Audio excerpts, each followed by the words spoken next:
السلام عليكم، ازيكم؟ عاملين ايه؟ يا رب ان شاء الله تكونوا بخير وبصحه جيده. النهارده كده ان شاء الله باذن الله معانا فيديو يا رب يفيدكم ويعجبكم باذن الله. ما تنساش تعملوا لايك للفيديو، واللي اول مره يشوف القناه يا ريت يشرفني ويشترك في القناه.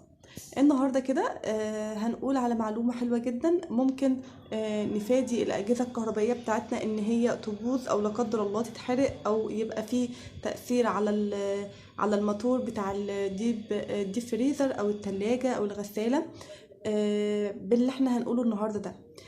ده كده اسمه محول. المحول ده احنا بنجيبه لما بيكون عند حضرتك كذا جهاز كهربائي في البيت وبيسحب كهرباء زايده.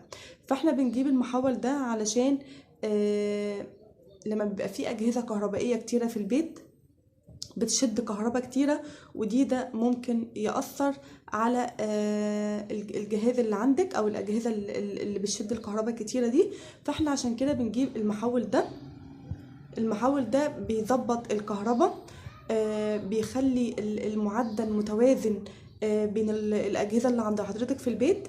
فبجد الجهاز ده يا جماعة كويس جدا، او المحول ده كويس جدا لو انت عندك مثلا كذا تلاجة في البيت، تلاجتين، او عندك 2 ديب، او عندك غسالة في الاوتوماتيك، وكمان السخانات كمان برضو بتشد كهرباء كتير جدا.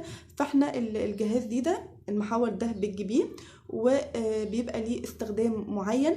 المكان اللي انت بتجيبي منه بيعرفك ازاي هتستخدميه، وبتحطيه فوق الجهاز اللي انت حاسه ان هو بيسحب ضغط اكتر من الاجهزه التانية. احنا هنا حاطينه فوق الديب فريزر.